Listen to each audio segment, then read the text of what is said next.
On the kick, the 1176 SE is being used as just a peak limiter with a fairly fast attack and release. The kick needed some more low end, so I added quite a bit of shelving at 100 Hz and took out some of the muddiness at 220 Hz. I also took out a little bit of the beater at 3.3K.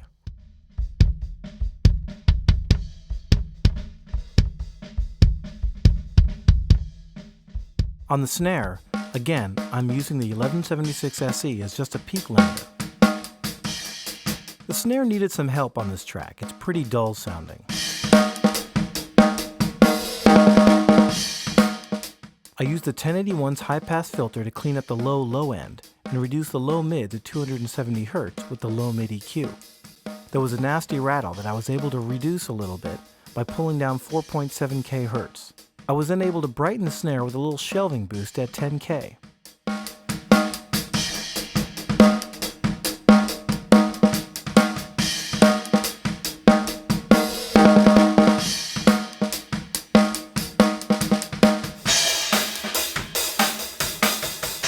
On overheads, I just wanted the cymbals to come through, so I used the high-pass filter in conjunction with the low shelf to attenuate frequencies below 180 Hz.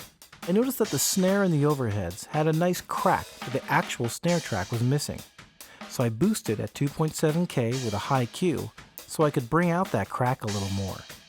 Then I boosted the cymbals a little at 6.8K.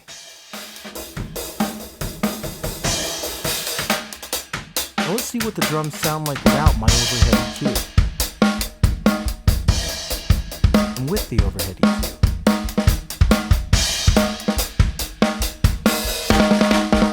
On the floor tom, I took out a little low mid at 360 Hz and boosted the highs a bit with the high shelf.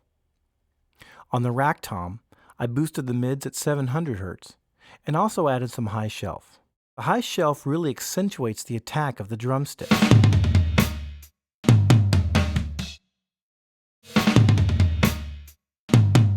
Here's the toms without the EQ.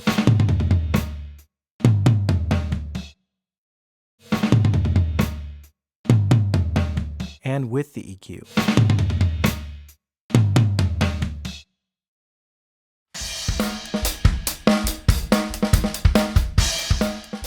I'm using a 33609 compressor on the drum bus.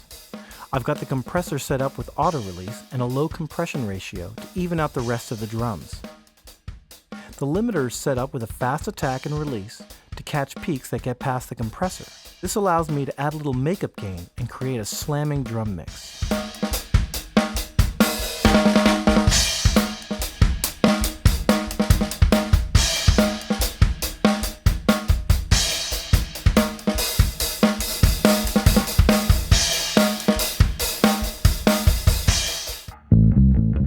I'm using the 1176 SE to smooth out the bass guitar track with a low ratio and a medium attack and release.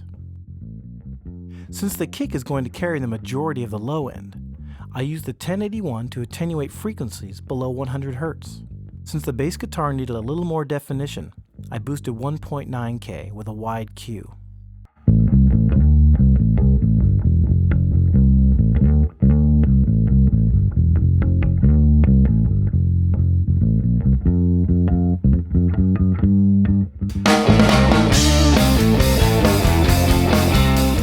On the guitars and organ, I used 1073 EQs.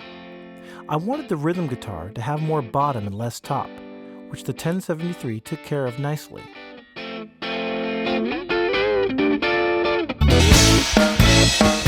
I wanted the guitar solo track to poke out and contrast the darker rhythm guitar, so I gave it a boost at 700 Hz and brightened it up a bit with a 12K Hz shelf.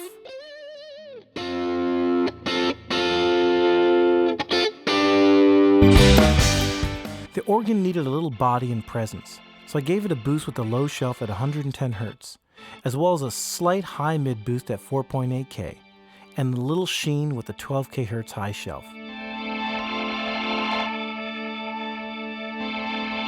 Now let's hear all three together.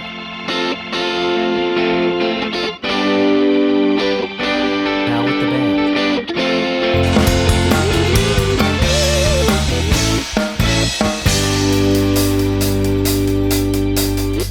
On the backup vocals, I wanted to keep their dynamics reined in so they didn't overpower the lead vocal, but I also didn't want them to get lost in the mix. The 1176 SE performed this task well. Get me red without wine and raw sushis just fine. Just fine. Just fine. The 1081 provided some nice high mid and high frequency boosts that helped the backup vocals cut through the mix. Just fine. I'll get me red without wine and raw sushis just fine. Says just fine. I was just fine. Oh, it's just fine. On the lead vocal, I wanted to even out the dynamic vocal performance so I could really get her vocal in your face, since, lyrically, she's in someone's face. I picked a real winner, honey. Where's the red carpet should be greeting me? I'm trying to look real pretty. I'll dial up. A slow attack and medium release at 4.1 compression ratio got me about 6 dB on the really loud parts, but the vocal doesn't sound compressed. The 1073 EQ adds a little sheen with a slight boost with a 12 kHz high shelf, and body with a boost at 220 Hz. I enabled the high-pass filter at 50 Hz to get rid of any low-frequency plosives and rumble. I'm trying to look real pretty. I'll dial up in my leather and lace. Finally, I set up a 33609 compressor on the master. I have the compressor set up with an auto-release. Auto-release helps smooth out the signal without creating pumping artifacts.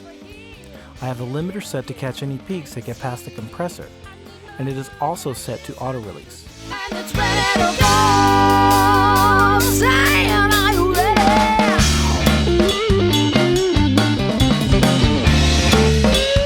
These settings allow me to make my mix sound louder, but the highest peak is only 1.5 dB higher than without the 33609.